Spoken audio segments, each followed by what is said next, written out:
above all four doors.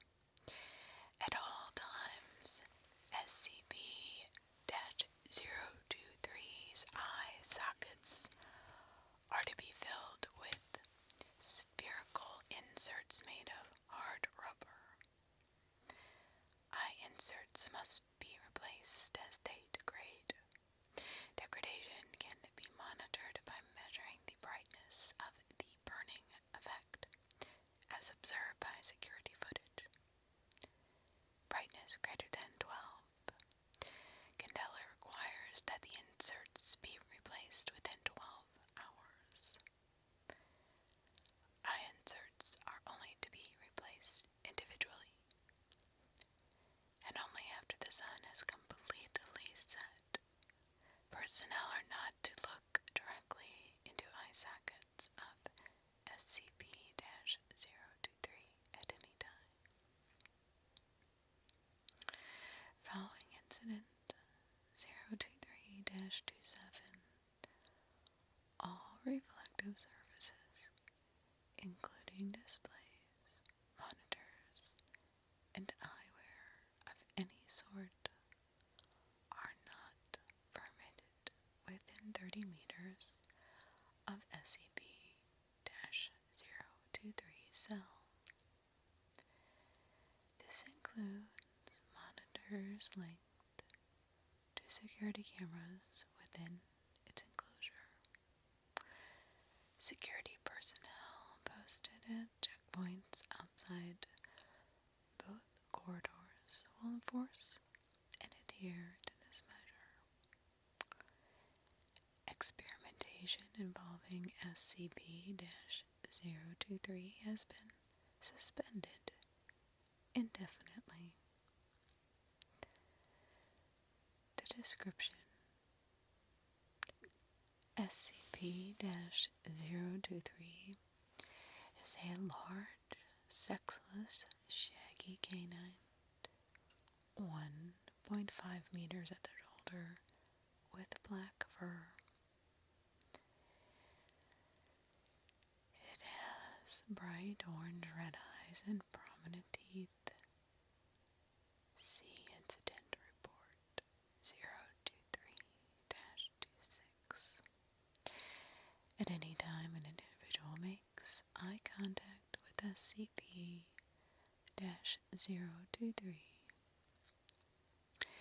either that person or a member of their immediate family will die exactly 1 year after eye contact is broken.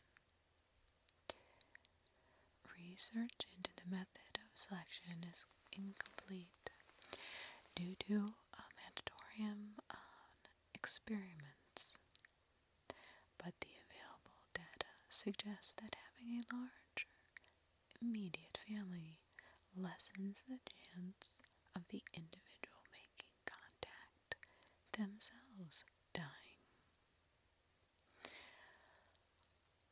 And neither a pattern nor a preference in victim types have been found.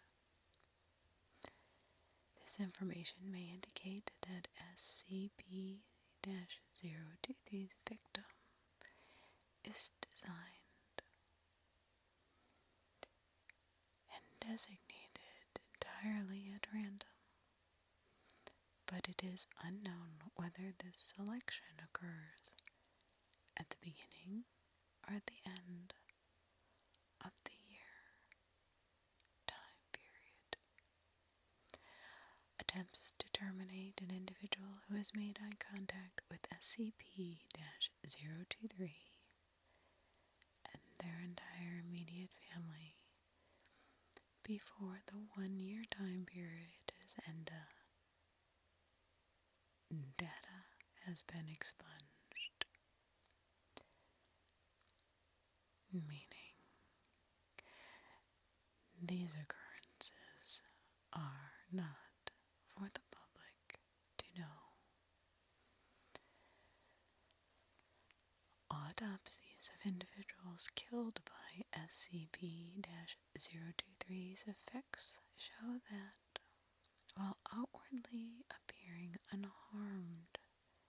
Their remains have been quote-unquote filled in with highly compacted ash, including but not limited to all organ systems and the circulatory system.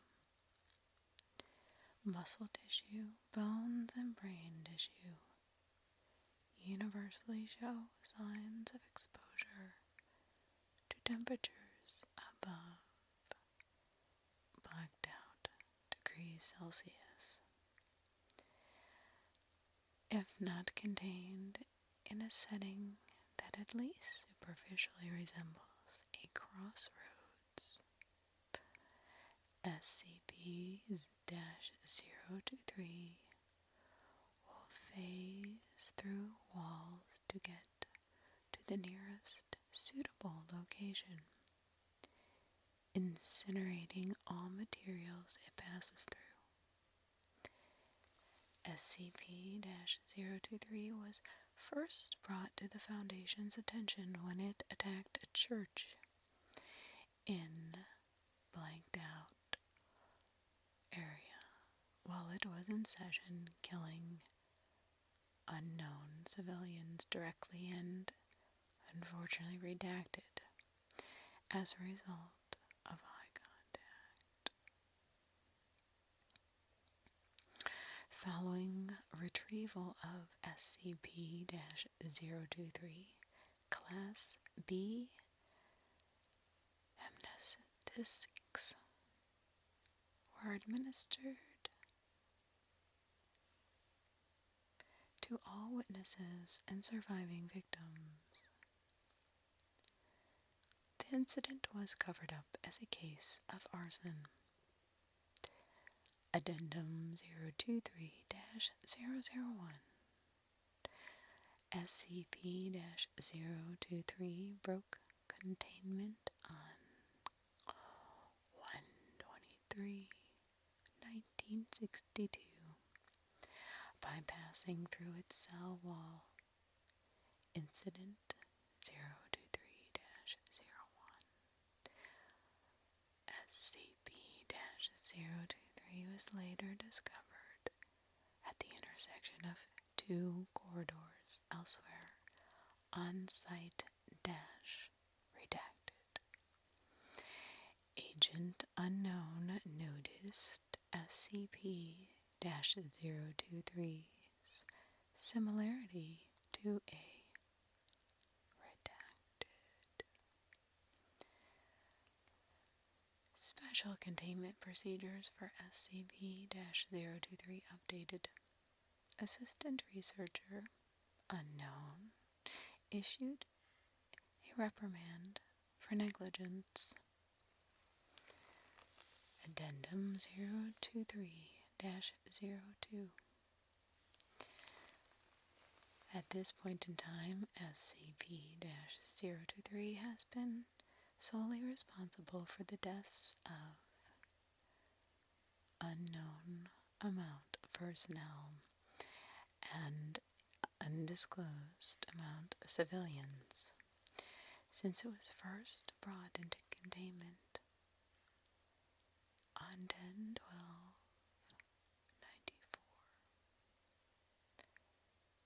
which doesn't correlate with the above dates.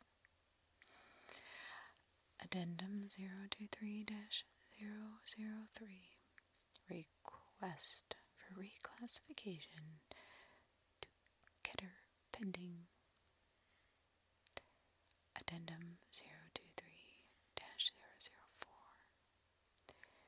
Due to both anomalies focusing on specific geographic spaces, their destructive capabilities, and canine appearance, it is possible that SCP-1111-1 may be a variant of the same phenomenon observed SCP-023 or vice versa Investigation into the origin of both anomalies is ongoing.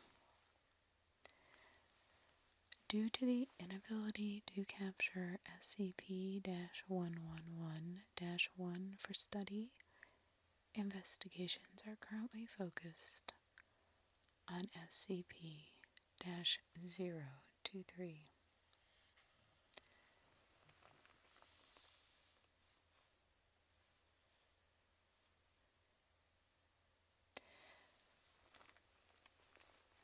Moving on from the SCP Foundation, Secure, Contain, Protect. SCP-024. Item number. Object Class Euclid. Special Containment Procedures. Due to its nature, SCP-0-24 cannot be moved to a secure location, so security measures must be placed on site. To conceal its location, 5 identical-looking replicas have been erected around SCP-024. A tight security compound at all times, with separate security teams guarding SCP-024 and its replicas. None of the security teams, except for team leaders, will be informed of the location of SCP-024. SCP-024 must be secured with magnetically sealed blast doors and reinforced armored walls to prevent unauthorized entry. Under no circumstances can any security or research personnel enter SCP-024. Only D-Class personnel are allowed entry, and strictly for research purposes only. All researchers are to observe and experiment with SCP-024 from the remote observation lab. Any personnel attempting to leave the remote observation lab or enter SCP-024 without prior approval from a Level 4 researcher must be immediately apprehended, with termination authorized immediately. Should containment be breached or SCP-024 true nature compromised, then the entire compound must be destroyed via specialized demolition. Charges planted throughout the compound.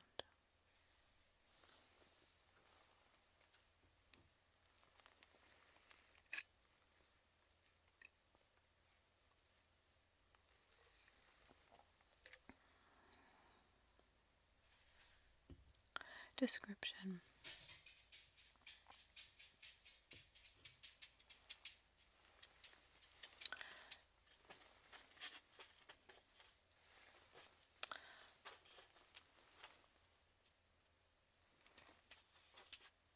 I know.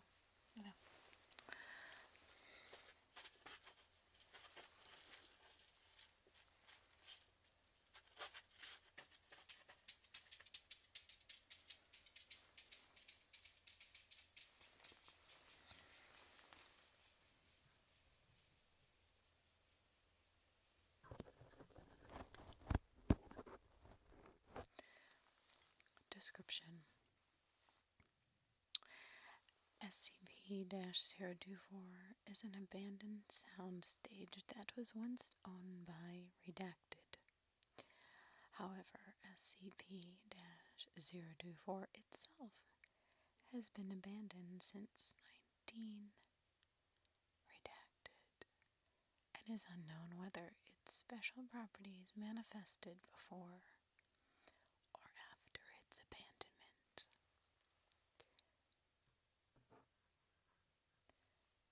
Nobody really knows. SCP-024 is located in the heart of Redacted, and was initially discovered when a group of teenage youths broke into the abandoned compound. The testimony of the lone winner when she turned herself into the police was enough to have the Foundation's assets mobilized to contain SCP-024. Upon entering SCP-024, visitors are immediately greeted by an anonymous announcer who communicates via intercom and is able to hear and comprehend the voices of people within SCP-024.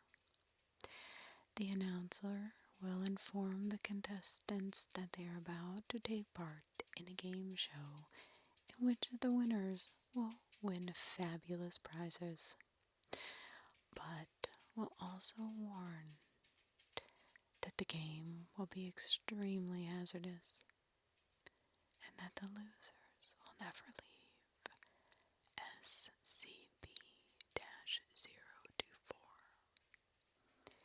It is at this point the announcer presents the choice of whether to stay or leave SCP-024. Contestants who accept will continue to participate in the game, while those who decline are immediately expelled from SCP-024.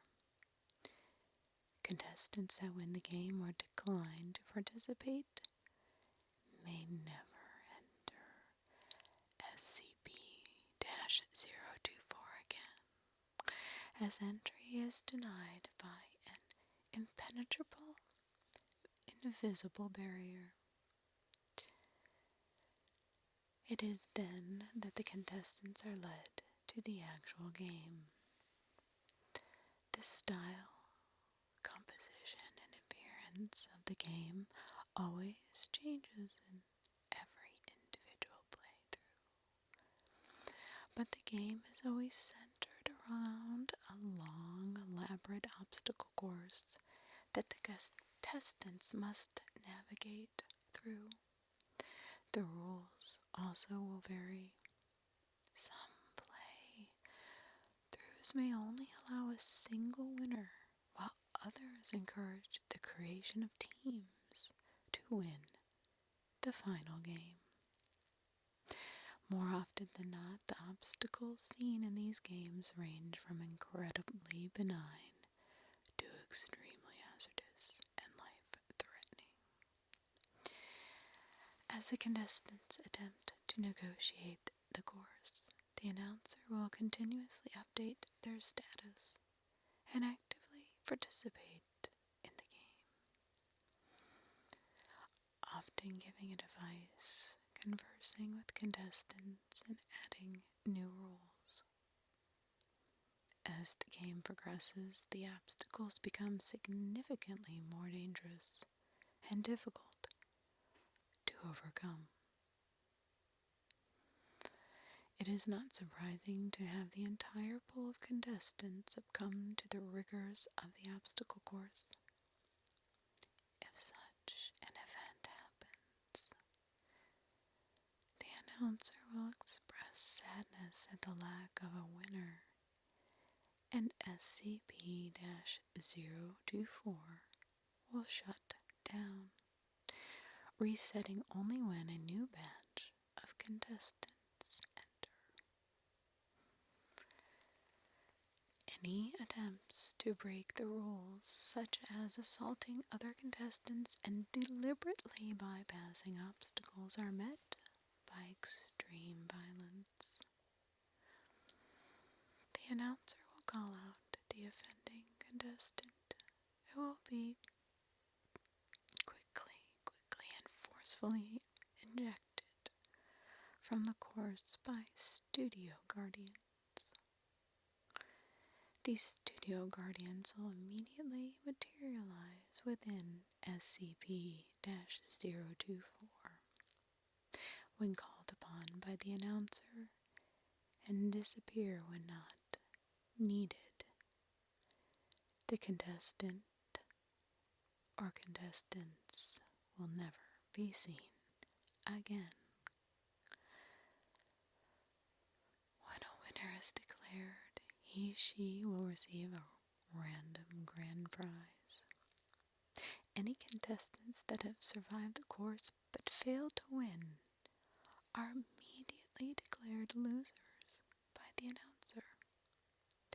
The lights will switch off, and the winner will immediately appear outside of SCP-024 with his/her prize, while the loser completely disappears.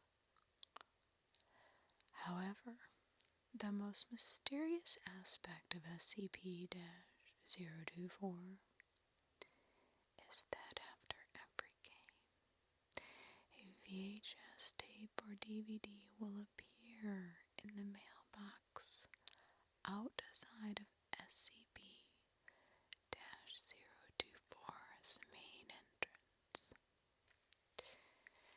This recording is a complete record of the entire game that was previously played, even though winners have claimed that they have never seen any cameras or recording devices inside SCP-024.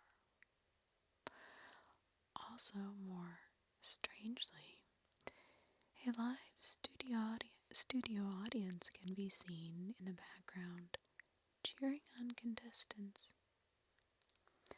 Again, winners claimed not to have seen a live studio audience while actually inside SCP-024.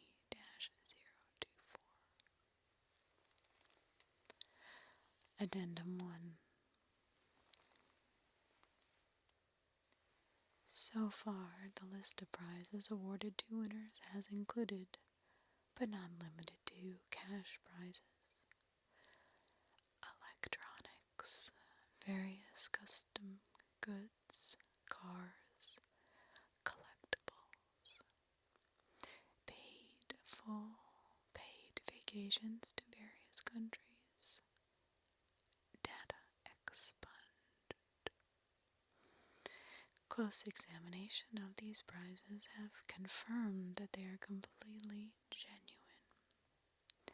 and possess no unusual abilities or characteristics whatsoever. There appears to be no consistent pattern for what the prizes will be for the contestants. Addendum 2. In an attempt to track where the losers are taken, GPS locator beacons were planted on subjects D-124 through D-135 when group D-245 was sent into SCP-024. When the losers were taken away, all signals from the beacons were lost. Whether this is because the beacons were destroyed or because the losers were taken to an area that cannot be located via GPS is unfortunately unknown to date. Addendum 3. The announcer living within SCP-024 appears to be sentient and aware of events that take place outside of the compound. During the test of Group D523, which consists only of Dr. Unknown, the announcer instead engaged in a conversation with another doctor, not declared. Analysis of the conversations have shown that the majority of the subjects are centered around pop culture and information distributed through television, implying that SCP-024 somehow is able to access and interpret television signals, cutting all power and signal lines as well as removing any potential wireless receiving equipment on SCP-024. Does not affect SCP-024 in any way. When it became clear that no other contestants would participate, the announcer kindly asked Dr. Unreported to leave SCP-024 and suggested he return with more contestants. Addendum 4.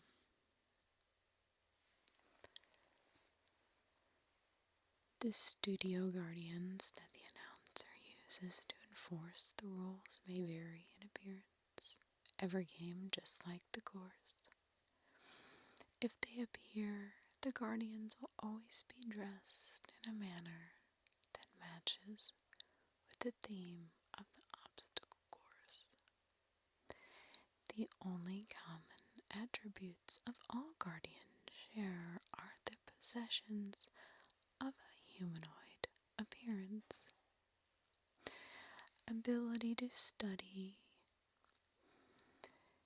and the ability to appear and disappear, the ability to have superhuman strength, and a face concealing masks or headgear. However, the winners have claimed that the guardians have no apparent shape or form inside SCP-024,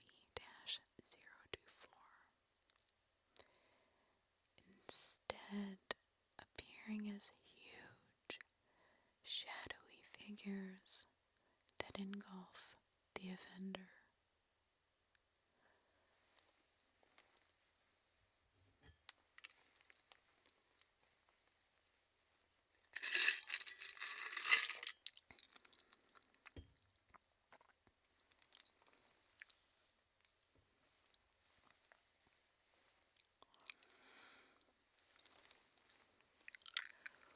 SCP Foundation. Secure, contain, protect. Item number SCP-025. Object Class Safe. Special Containment Procedures. SCP-025 is only to be opened during testing, as is the room in which SCP-025 is stored. Entry codes are to be given only to authorized research and security personnel. No other containment protocols required.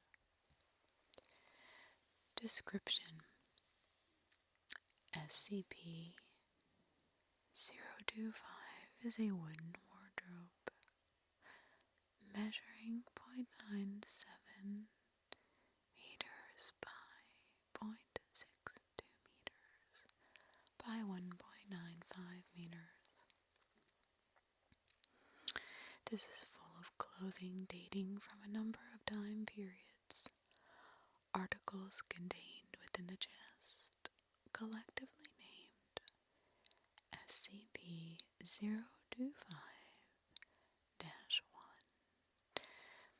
match with styles of decades from the 20s to present.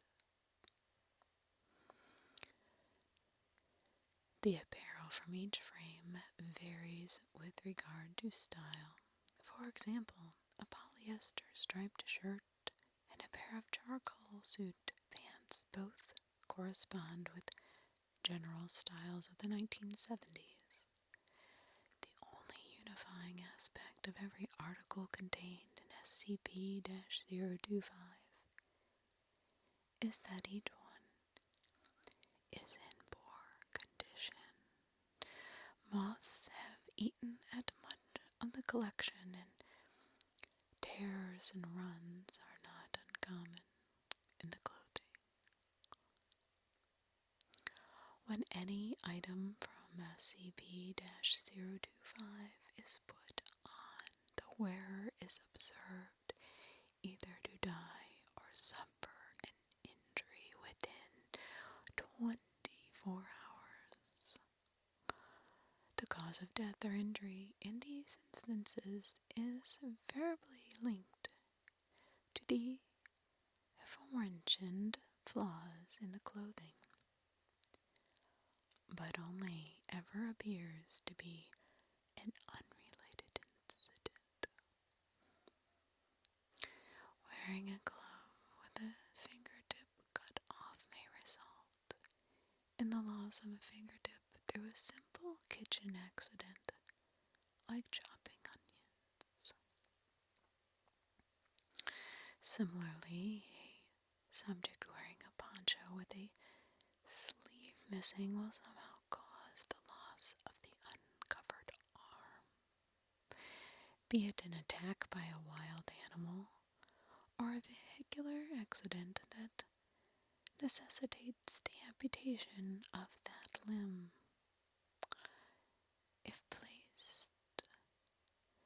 If placed in a sealed, unfurnished enclosure while wearing an item from the chest, the wearer will either spontaneously contract a flesh-eating disease that begins in the areas not covered by the clothing, or suffer the failure of an organ located beneath an imperfection in the article. Diseases arising from such incidents may or may not be contagious. No study has been successfully undertaken due to the speed at which the strains observed run their course. It is recommended that if possible, samples of the disease be taken to the lab for possible weaponization.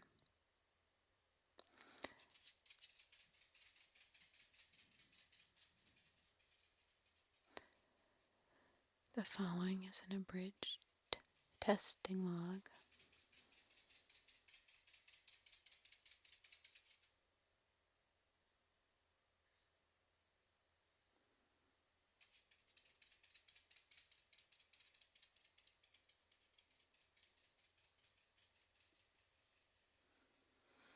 The following is an abridged testing log of SCP-025. More thorough testing will accompany the declassification of the document in this entry.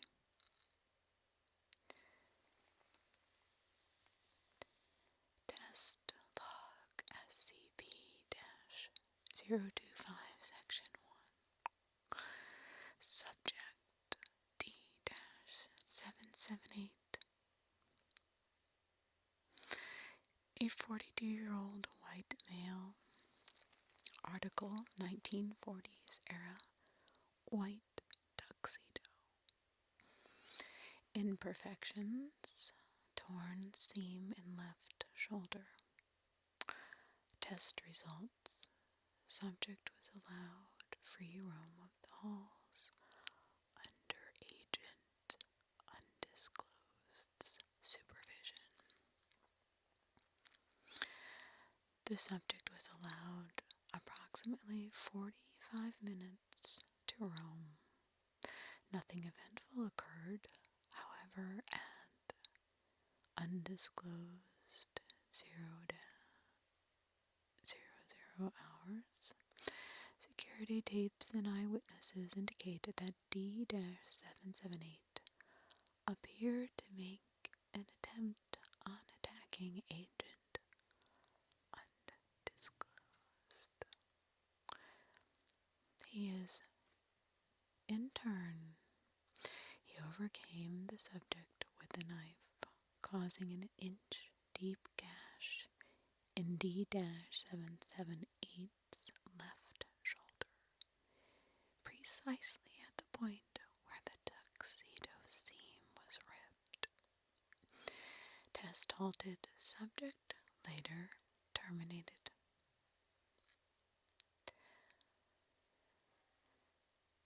Subject D-690, a 26-year-old white male. Article 2004 Boston Red Sox baseball cap. Imperfections: missing size adjuster in back of the cap. Logo in front partially removed. The test results: placed in a sealed room with the subject was a table on which were a loaded Jericho Baby Eagle 9mm handgun, a grill lighter, and a hatchet. D-690 chose to wear the cap backward for the test, potentially affecting the outcome by this decision. The results of the test are unknown. Subject expressed reluctance to touch any of the objects on the table for several hours. Food and water were provided as necessary. After 4 hours of general inactivity, subject picked up the handgun, examined it while holding it in at about roughly eye level. The weapon discharged into D-69's forehead, where the size adjustment band would have been. The round exited the subject near part of the hat with the missing part of the logo.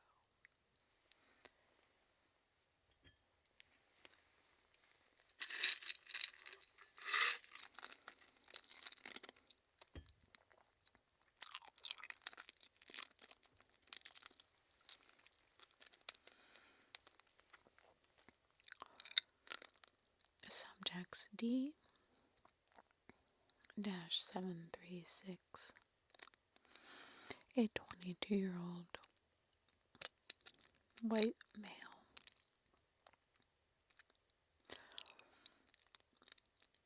D-771, a 23-year-old white male. Article. Burgundy striped sweater vest, dating from 1973. Imperfections: impressions. Articles seem to have been only partially eaten by moths. Several medium to large size holes in front of the sweater. Test results. D-736 was asked by researching staff to wear the sweater vest, which he did under duress. D-771 was given a loaded gun out of sight of the other test participant and instructed to, on a given signal, fire all 6 shots in the direction of D-736. After doing so, it was noted that every shot passed through one of the holes in the sweater vest, leaving the clothing intact and killing D-736.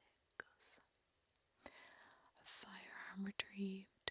Surviving subject transported back to quarters. Subject D-771, a 23-year-old white male. Article: Sweater vest from above trial. Imperfection same as mentioned above. Test results. D-771 was this time placed in an empty room, dimensions being 15 meters by 15 meters by 15 meters. Only objects in the enclosure were lights overhead. Subject initially complained of boredom, then lay on his back, only to fall asleep. After 2 hours and 14 minutes, 2 of the fluorescent light tubes in the ceiling suddenly dislodged and fell. Both landed squarely on holes in the sweater, shattering upon impact. One of the tubes broke into jagged pieces that impaled D-771 in several areas, but only again through gaps already present in the sweater vest. Subject's vitals persisted for another 6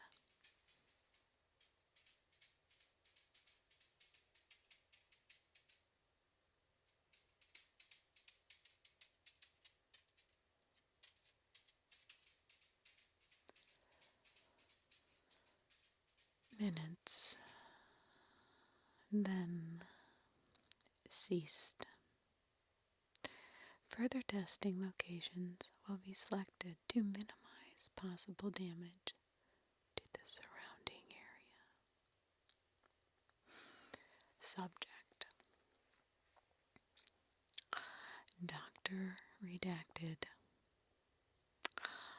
Unplanned experiment. An unidentified individual left an article from SCP-025 on Dr. Redacted's desk.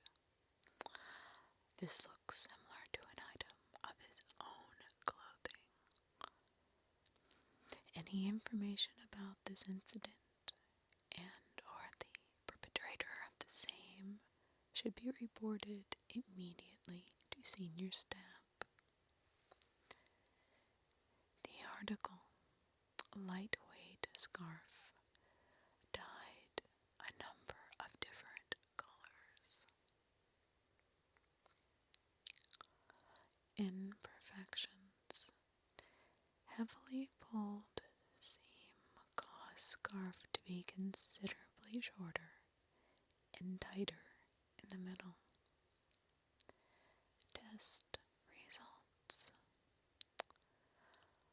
according to his itinerary, Dr. Redacted, wearing the item from SCP-025,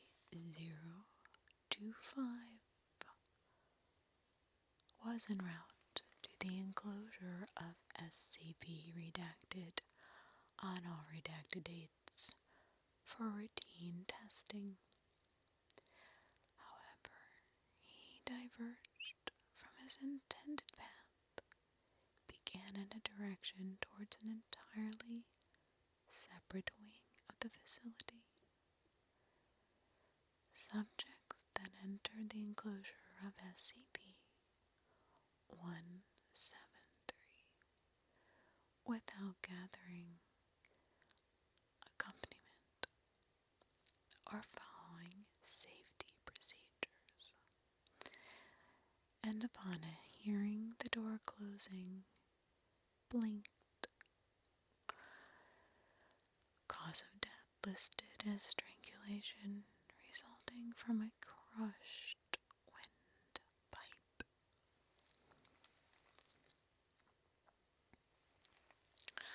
Subject D-802, a 30-year-old Hispanic female.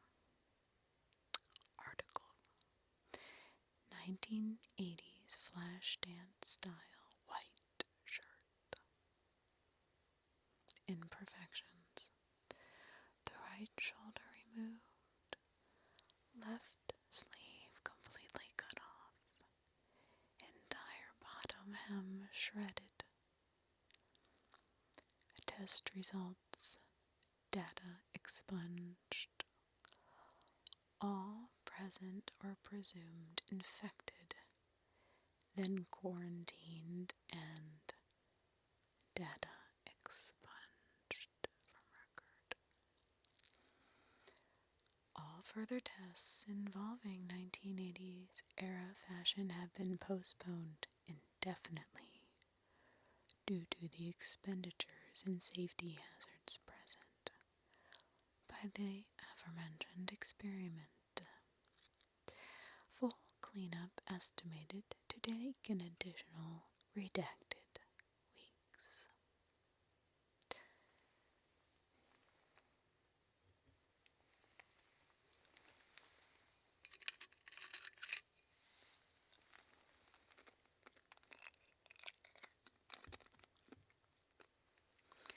SCP-026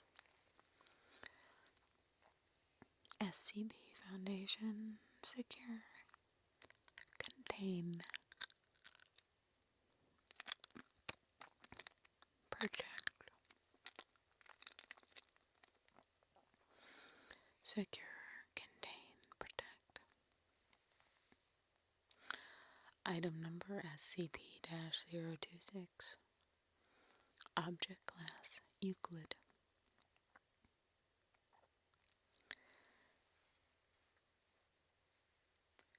Special Containment Procedures.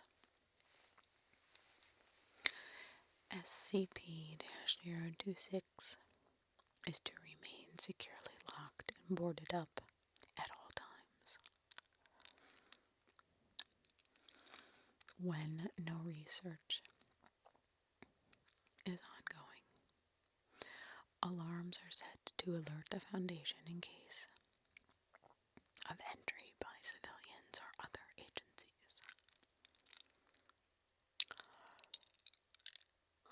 Description: SCP-026 is a 3-story public school building built in redacted. It has 2 wings connected to a central foyer. It was declared condemned in redacted year after it was found the floor plan didn't match up to the building's blueprints. Refer to interview log 026-01. It came to the Foundation's attention after several disappearances in the area were linked to visits to the abandoned building.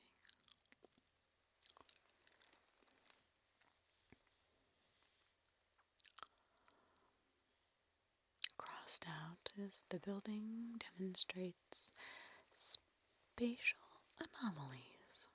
It is internal space is much greater than the external surface of the building. Hallways display variable lengths, while stairwells have differing numbers of steps going up or down. The number of rooms of the hallways change each time they are counted. Attempts to reach the far ends of the hallways have been met with failure thus far. Entrance through the fire escapes located at the ends of the hallways leads to doors approximately midway down the length of the halls. Edit C Note 02-A.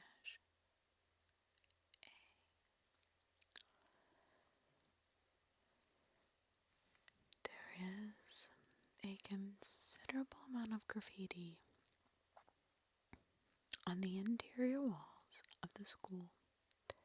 Most appears typical, including gang signs, names, and street art. However, the graffiti fades and reappears and then changes locations. And writing on chalkboards and bulletin boards changes in a similar fashion. Subjects typically found range from standard school subjects, mathematics, literature, biology, to more esoteric subjects such as quantum entanglement, redacted, and eugenics.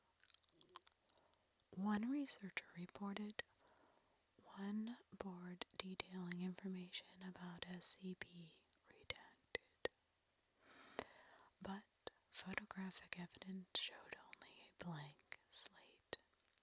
C Note 026-B. The phrase the children used to sing has appeared multiple times in various places throughout the building, but there is currently no explanation for its significance.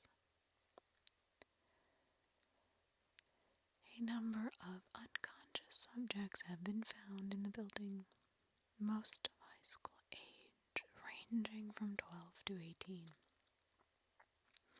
They are dressed in accordance to the school's dress code, circa redacted.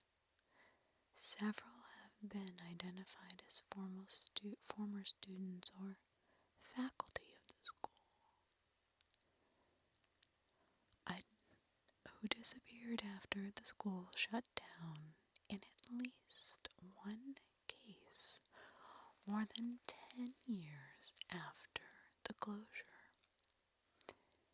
It is currently unknown how they were transported back into SCP-026, C Note 026-C.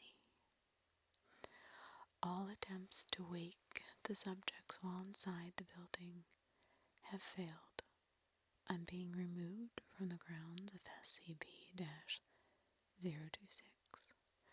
The subjects wake abruptly. They each have experienced a period of confusion before dying from extremely rapid dehydration, followed by decomposition. So advanced, it is not humanly possible that the subjects were alive just moments before. useful intelligence has been recovered from the subjects to date. The inability to wake subjects extends to those who fall asleep on the grounds of SCP-026, though the rapid dehydration only seems to affect those who have been found on the grounds of the school. See Incident Report 026-12. Note 026-A. Robotic exploration and video feeds have shown that the apparent spatial anomalies are caused by changes in the perception of observers, rather than actual spatial phenomena. For this reason, SCP-26 does not require the expertise of Mobile Task Force RHO-8 roadside picnickers at this time. Update. Further exploration has shown that some spatial phenomena do occur. See the exploration logs for more detail. Note 026-B. The contents of notepads, books, and pieces of paper have been observed to disappear, only to reappear on the surface within SCP-026. New writings have appeared, mostly drawn from graffiti or textbooks. Caution should be exercised in bringing documents onto the grounds of SCP-026. Note 026-C. Several Class D personnel exposed to SCP-026 have disappeared from Foundation control, only to reappear inside the anomalous building. The subjects in question have previously complained of dreams identical to those experienced by Agent Mullick. Update. See interview log 026-08. Incident report 026-12. During a routine security check of SCP-026, Agent Mullick was found unconscious by his partner, Agent Jones, in the main foyer. Initial attempts at rousing Agent Mullick were ineffective, so he was moved for transportation to site redacted. Upon leaving the grounds of SCP-026, he woke abruptly in a state of agitation. When questioned, he revealed that he had been dreaming of a classroom setting. This dream has been consistent throughout all subjects who have fallen asleep within the grounds of SCP-026.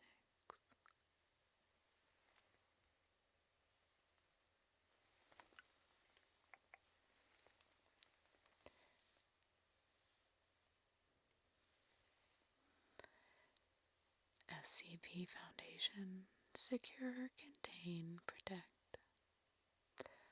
Item number SCP-027. Object Class Euclid. special containment procedures. The host of SCP-027, currently Subject 027-02, is to be kept in a 5-meter by 5-meter containment cell with a graded, raised floor connected to a strong vacuum system. All creatures removed from the subject's containment cell are to be incinerated immediately, except for a small portion to be diverted for analysis and necropsy. The cell is to be cleaned and inspected for structural damage daily. Subject 027-2 must be monitored by at least two qualified personnel at all times. Any unusual behavior or vital signs on the part of the subject, or the appearance of an unusual species in the subject's vicinity, must immediately be reported to Level 4 personnel. Security assigned to SCP-027 must be inoculated against all known animal-borne pathogens and must be armed with tranquilizer guns, with standing orders to subdue the subject if the need arises. Until SCP-07 is better understood, no personnel of Level 4 clearance or higher should approach within 200 meters of the subject. Description: SCP-027 appears to be a phenomenon of unknown source that seems to be tied to one human subject. Currently 027-02 at a time. As host to SCP-027, Subject 027-2 is constantly surrounded by swarming vermin that are drawn to his location. The subject does not appear able to assert control over these creatures in any way, and is in fact prone to occasional attacks from feral specimens. These creatures have also been known to attack personnel who approach too closely. Wherever the subject goes, an initial swarm of flying insects such as gnats and flies will start to form a cloud around the subject, usually within 2 to 3 minutes. Shortly thereafter, crawling animals, including lice, cockroaches, worms, spiders, redacted, mice, and rats, will begin to appear. They will begin to swarm.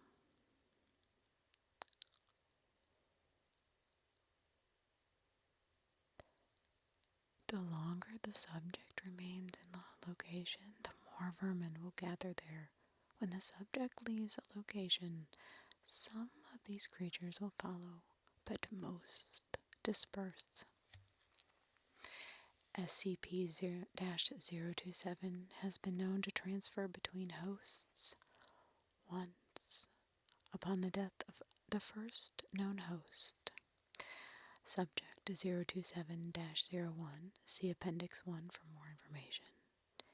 Since SCP-027 could likely repeat this feat upon the death of Subject 02-02, all high-value personnel should be kept far away from the current host until more about SCP-027 is completely understood.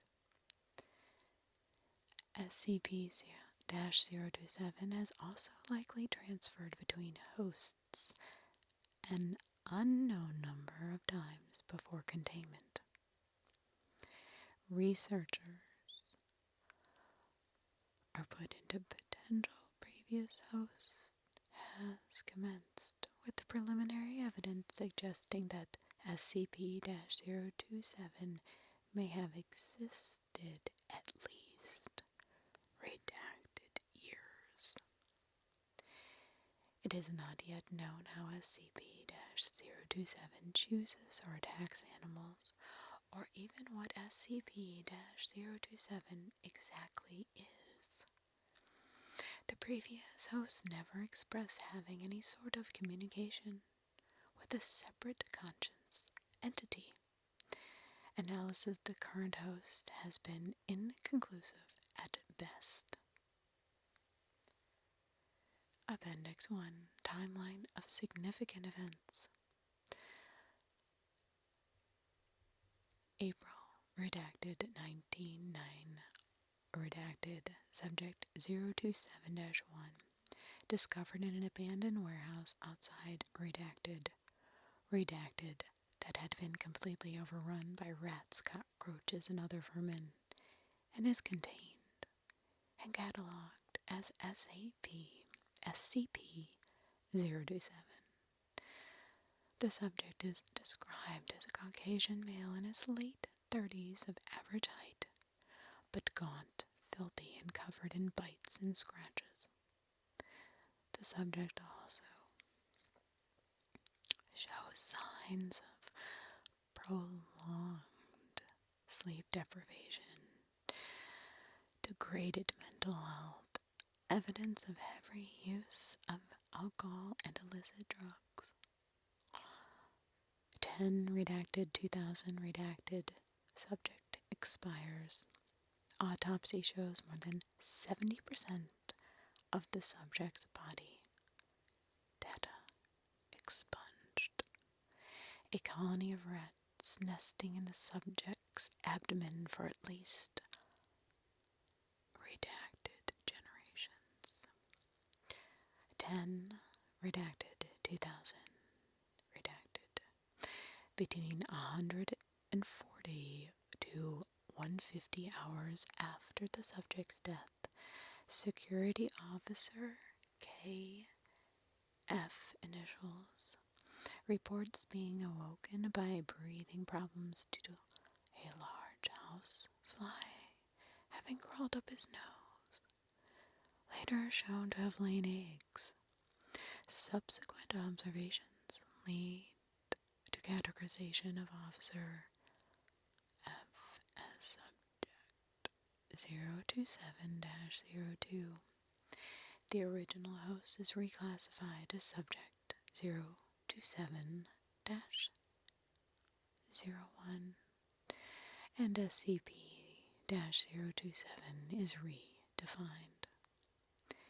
Data expunged. Appendix 2. Transcripts of interview 027-201. The following interview was conducted on 10 redacted 2000 redacted. Shortly after subject 027-02 was identified and transferred to the containment cell that had housed 027-01. Here is the following report. Dr. Jameson. Good morning, Officer F. How are you feeling? Subject 027-02. Scared, confused, mostly scared though. Dr. Jameson. Understandable. Subject and itchy. I feel like I need to shower all the time. Dr. J. But what about, inside? Do you feel anything different inside of you, like a presence? Subject. He thinks, scratching his head. No, I don't think so. I haven't really noticed anything like that. Dr. J. You haven't felt anything different since the original host died besides the itching. Subject responds. I can't say I have. Dr. J, what about any sort of voices or compulsions? Subject agitated now. No, I have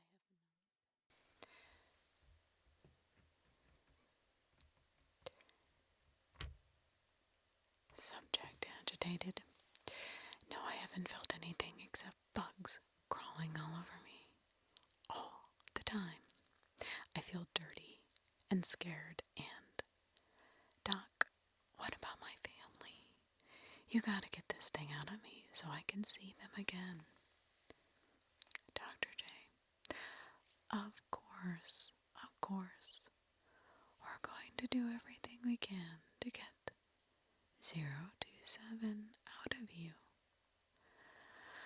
God, I'm sorry. K. Redacted.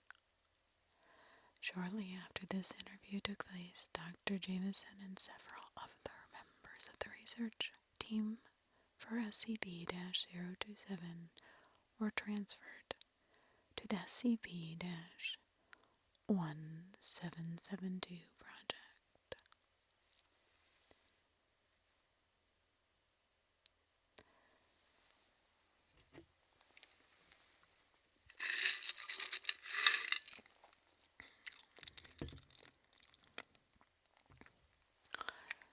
SCP Foundation. Secure, Contain, Protect. SCP-028. Class. Object Class apparently safe. Special Containment Procedures. No special means are needed to contain at this time, as SCP-028 has not shown any changes in size, position, or shape during the entire period of its containment, but access must be restricted. Currently, SCP-028 is contained on site. Site redacted. As SCP-028 is not transportable to any known means, SCP-028 is sealed in a 6 by 6 by 3 meter or 20 by 20 by 10 foot concrete room with a single door with 2 armed personnel stationed outside.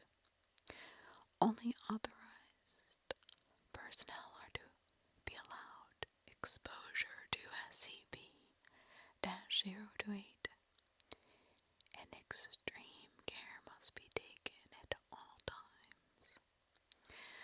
While SCP-028 is itself thought to be harmless, the effect can be very damaging to the unprepared. See document EL-028-1125. Description: SCP-028 is located in an abandoned storage yard outside a copper mine in northern Michigan. SCP-028 has no detectable physical presence of any kind, but its effect occurs in a 2.1 meter or 7 foot cube around what is commonly held as the center of SCP-028.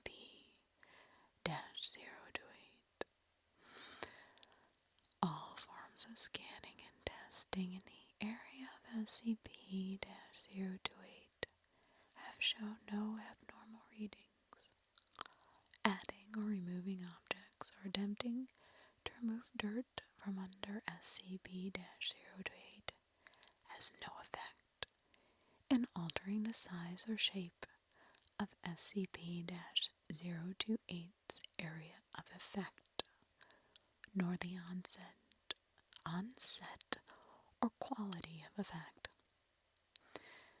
Subjects entering SCP-028 are within 3 to 6 seconds struck by total and complete knowledge of a subject.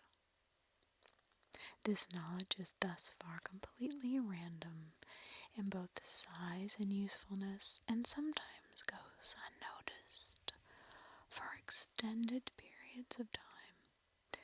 Most profound knowledge generally has a stronger effect, with some cases expunged.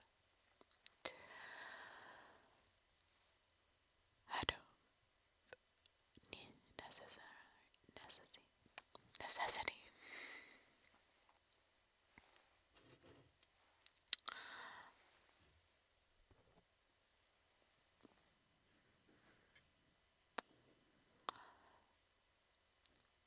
The expunged cases see document EL-028-1125. This effect can be experienced multiple times by exiting and re-entering SCP-028, but can result in increasingly strong migraines and dizziness after 2 exposures. 028 SCP-028 came to the Foundation's attention after research into news reports of a local miner who submitted a design for a cold fusion reactor to the U.S. Patent Office. Mr. Unreported reported that it just came to me like a bolt out of the blue. News and subjects were suppressed and contained after discovery of SCP-028 and the reactor designs implemented in the containment of SCP-1995. Subsequent testing of SCP-028 has yielded mixed results. Here are the documents as follows. Document number EL-028-1114.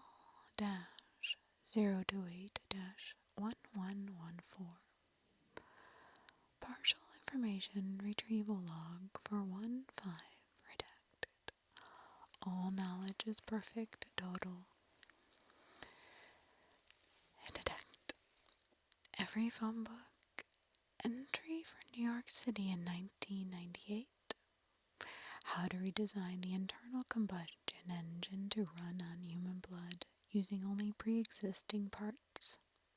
Note full design takes 4 hours and runs at higher efficiency than gasoline. Location of keys for a Buick LeSabre.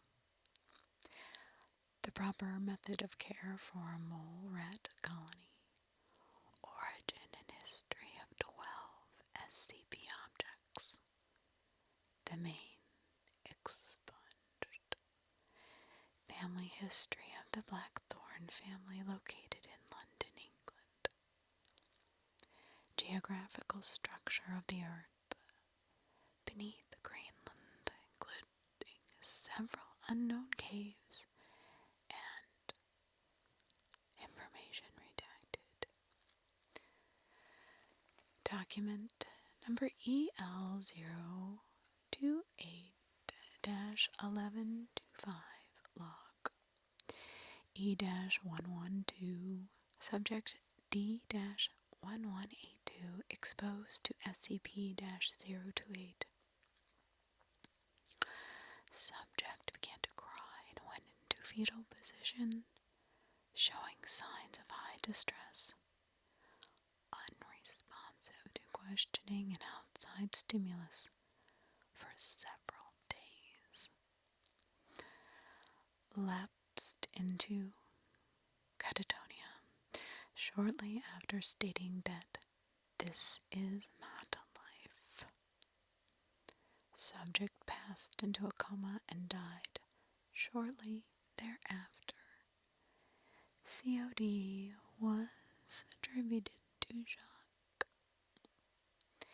E-127 agent accidentally exposed to SCP-028. Agents showed signs of sudden surprise and bemusement. When questioned, Agent requested, quote, "a moment to gather my thoughts, please," unquote. After several seconds, Agent laughed, shook his head, and removed a service pistol from its holster.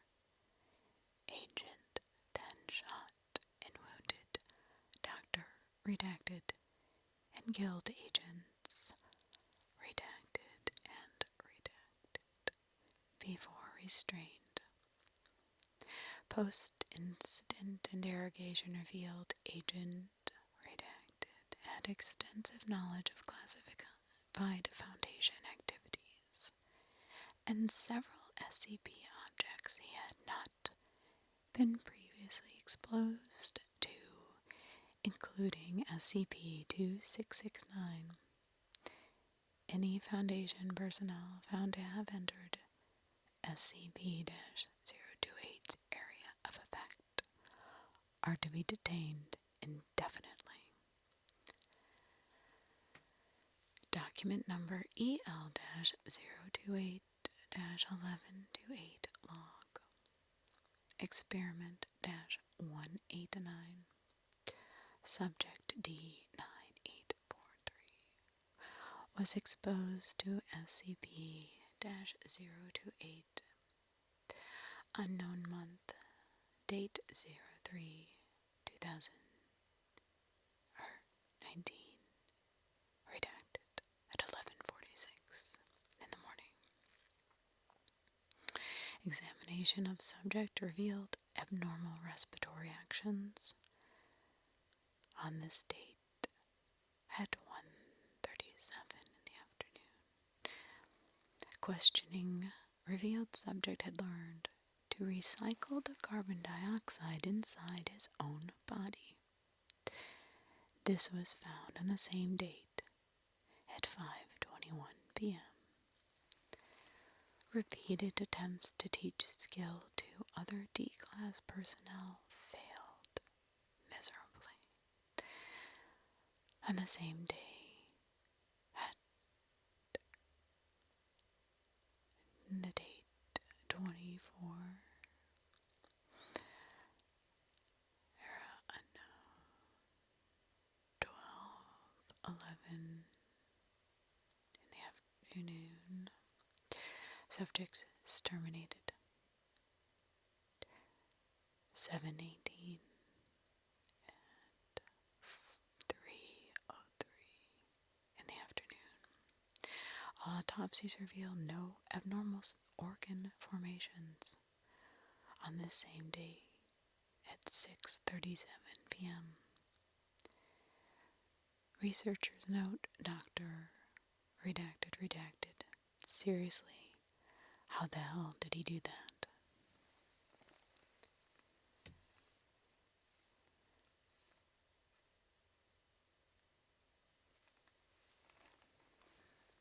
SCP Foundation. Secure, contain, protect. Transcripts.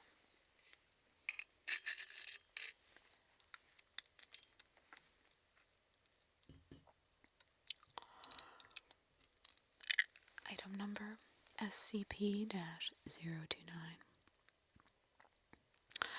Object Class Getter. Special Containment Procedures. SCP-029 is to be incarcerated in a Class 5 containment cell. She is to be allowed access to nothing of a physical nature.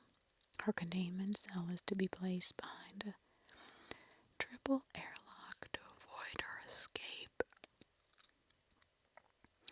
As of the incident, 029-34A SCP-029 is no longer to be fed, as she does not appear to need sustenance to survive.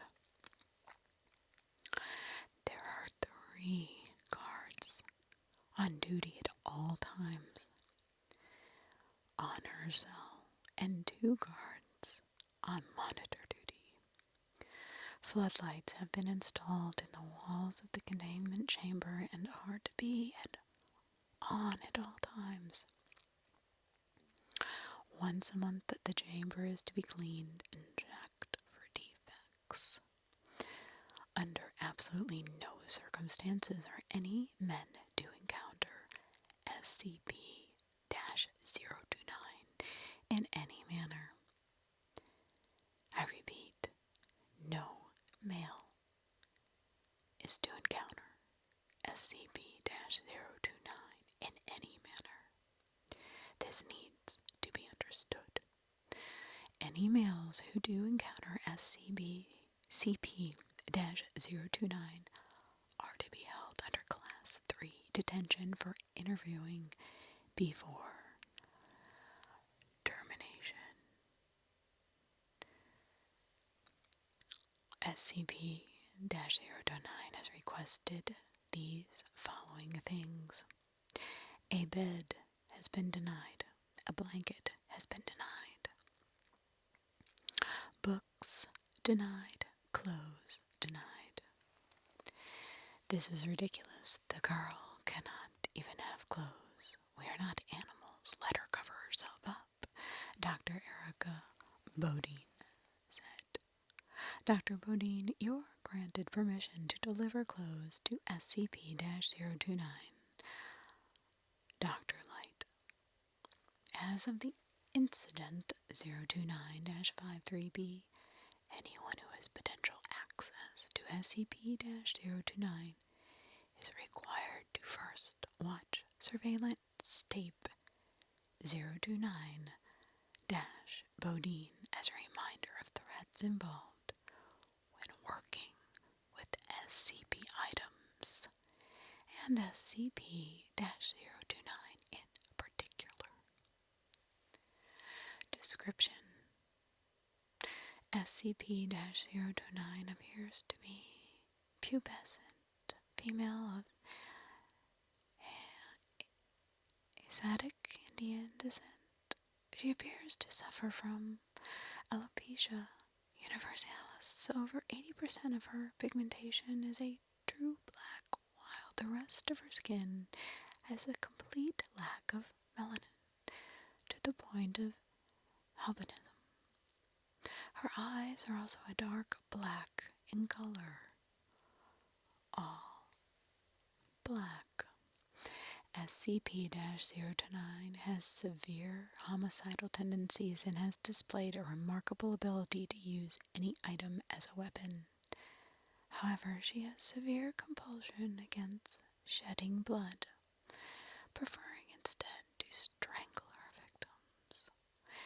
SCP-029 has demonstrated dexterity and physical reactions 4 times as fast as the average human.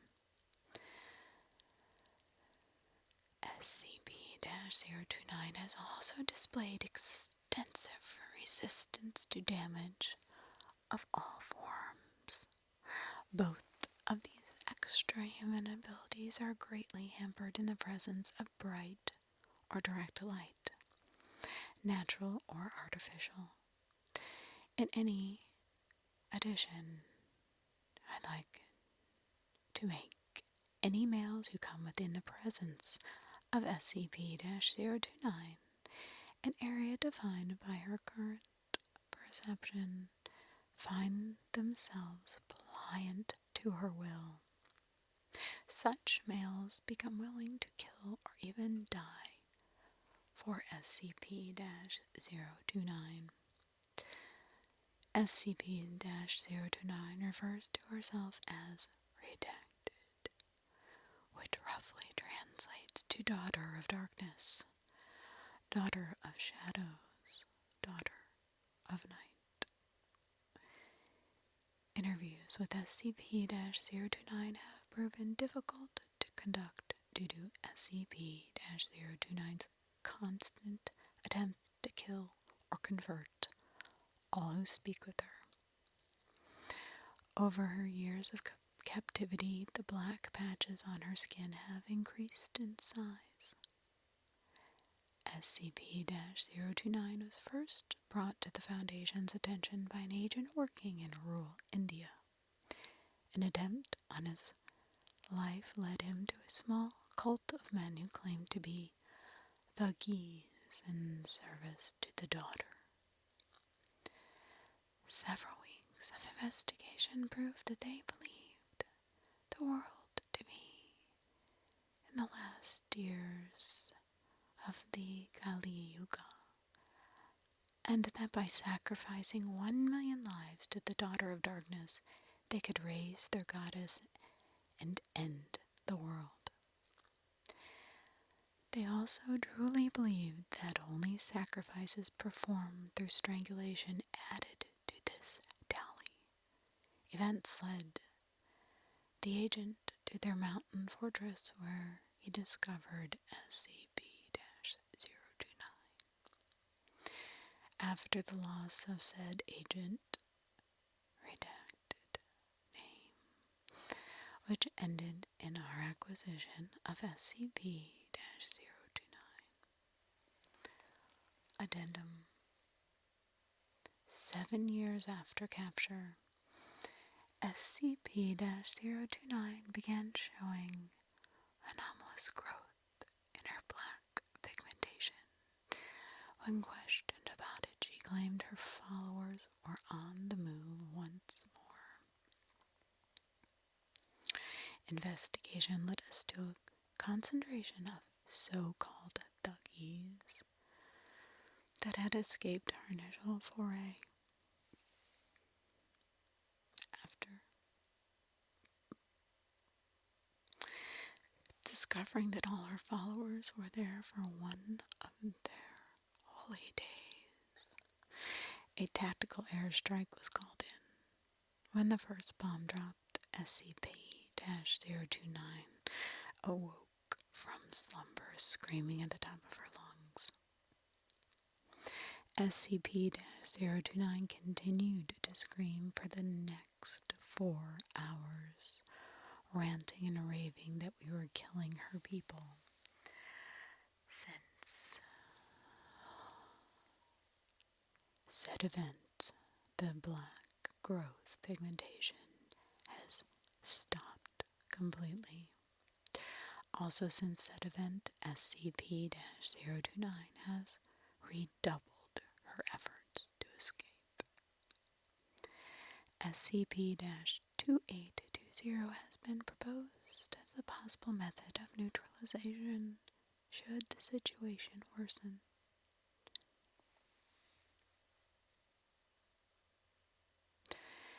SCP Foundation.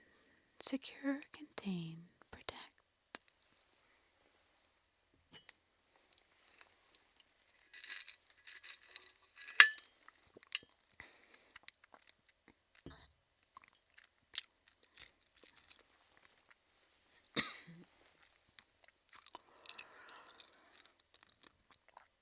Item number SCP-030. Object classed as safe.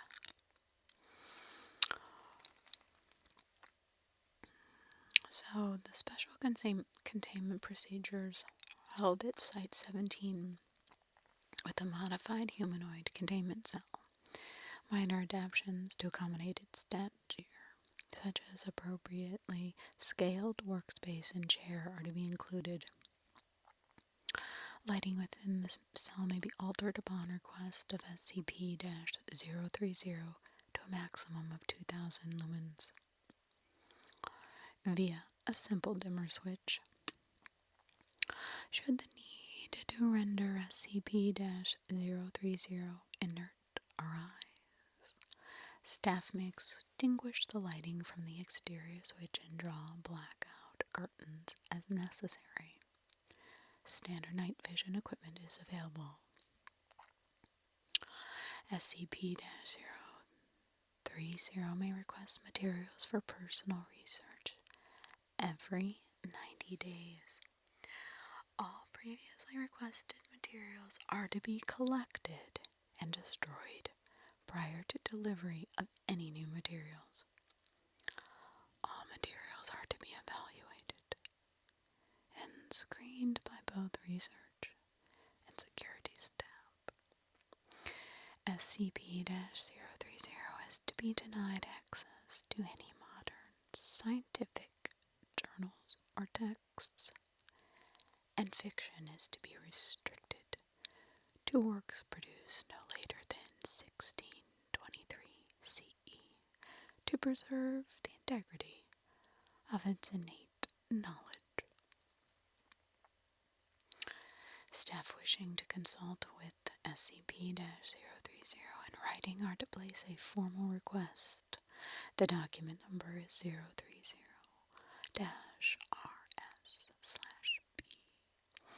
With the supervising researcher on duty, all correspondence is to be retained. Staff wishing to consult with SCP-030 in person are to submit a form request to Site Management Document 030-RB/A 17-030/A at least 30 days prior to their preferred consultation date. All consultations are to be recorded and retained. Senior research staff may request SCP-030 be temporarily removed from its containment for a maximum of 1 hour to provide observational insight into non-restricted materials or events within Site 17. Under no circumstances is SCP-030 to leave the confines of Site 17. Requests must be presented in person to Site Management and Security staff at least 30 days prior to their preferred observational release date. All observational release events are to be recorded and retained. SCP-030 has been equipped with a tracking device, inventory control, number 030-17-1,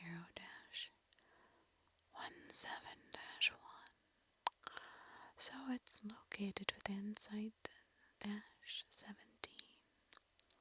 may be determined precisely at any time.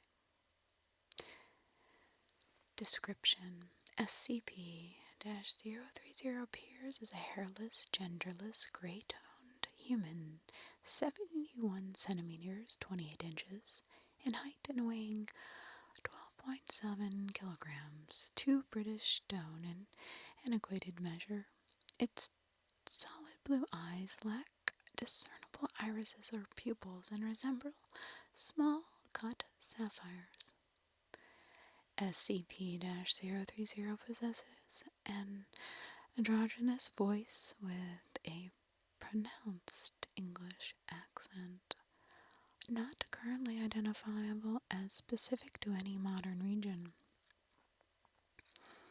It is able to converse, read, and write in ancient Greek, Latin, Italian, English, Spanish, and Portuguese, as well as 2 additional languages that have not yet been identified, despite SCP-030's insistence that they should be common knowledge. SCP-030 has demonstrated knowledge of physics, chemistry, astronomy, mathematics, and horticulture, roughly equivalent to that of a 17th century CE academic. In addition, SCP-030 has demonstrated knowledge on these topics along research lines that do not appear in the historical record. These alternative or entirely unknown approaches to research in the natural sciences are one source of SCP-030's utility in consultation. SCP-030 remains active while a 15-lumen source of light is greater and is within 1.5 meters or 5 feet In the absence of light, SCP-030 becomes inert, apparently losing consciousness and showing no outward signs of life. Within 5 to 10 minutes of being re-exposed to light, SCP-030 becomes active once more, appearing to come out of a light slumber, no matter how long the period of inactivity has been. SCP-030 does not appear to require these periods of inactivity as a human would require sleep, and has expressed a desire to remain active as often as possible. Biopsy analysis of SCP-030 remains inconclusive. While clays native to the English counties of Kent, Surrey, and Greater London make up the majority of its structure, traces of Mandragora officinarum, lye, mercury, and human blood have been found in each sample taken.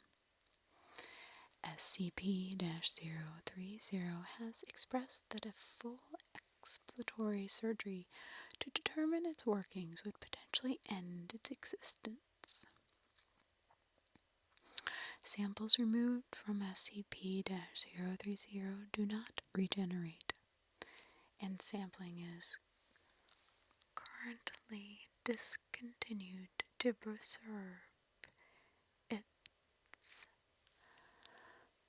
portion of its anatomy that experiences deformation. Notably, SCP-030 cannot be molded directly by human hands, though any number of tools may be used to alter its surface. SCP-030 does not respiate, requires no sustenance, and produces no waste, although it does infrequently request a bath.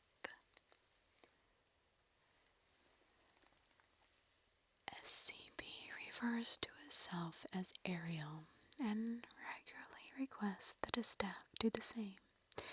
Questions regarding how SCP-030 was created and by whom are routinely answered with the seemingly noted statement, "I have been asked to forget that bit of information.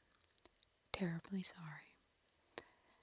SCP-030 delivers this response in the same tone and cadence each time any question regarding its origins or creator are presented. Given its composition and location of origin, a link to the alchemists of Alagada is suspected. SCP-030 was discovered 6/12 redacted during a mandatory archaeological survey within London's Mortlake district, pending construction of a car park. It was buried approximately 2.7 meters or 9 feet below street level, contained in a small stone sarcophagus. The sarcophagus bore no markings and was assumed to be that of a deceased infant, as an additional graves were discovered in the area surveyed. The sarcophagus lid was shattered during the excavation, exposing SCP-030 to daylight. Upon being struck by the sun's rays, SCP-030 roused from its inert state to one of mild activity within a few seconds. Stating "Good afternoon" to the assembled construction men, a member of the Foundation's Greater London Recon Force was summoned within hours and took the specimen into custody without resistance. The limited number of witnesses were given medics and released.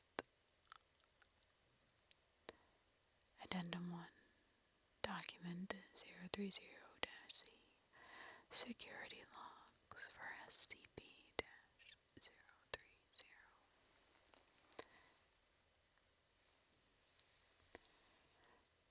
Tracking system installed. Reports malfunction of its own tracking system. Repairs completed within 6 hours. SCP-030 offers to assist but is refused for security purposes.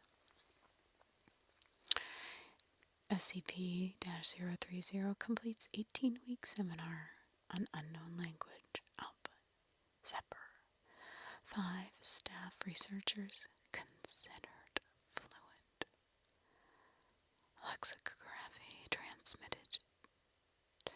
While in consultation, researcher redacted inadvertently makes several remarks regarding photovoltaic technology. Consultation ended before the researcher can substantively elaborate.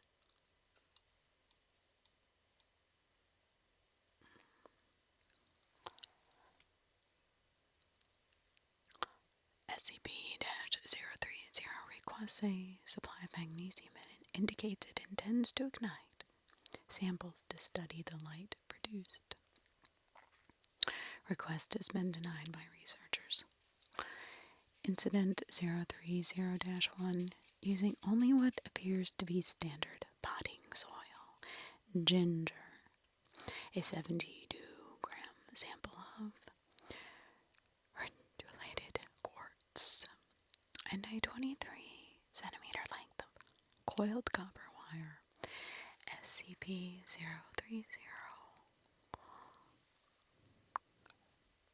produces an object device capable of emitting notable levels of directed ultraviolet light through unknown means. Device is confiscated. Effects not currently replicable without direct intervention from SCP-030.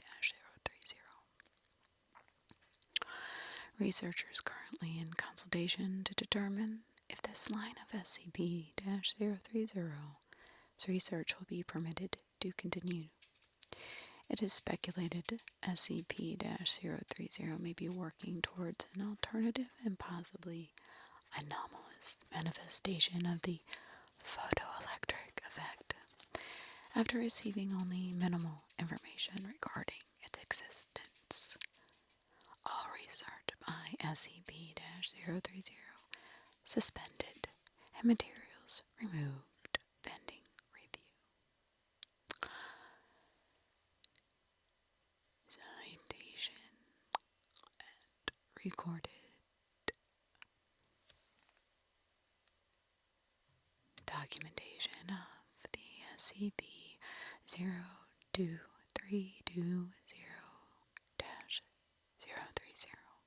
and all the incidences that have occurred from these different species. I will be going through each one, documenting them onto one single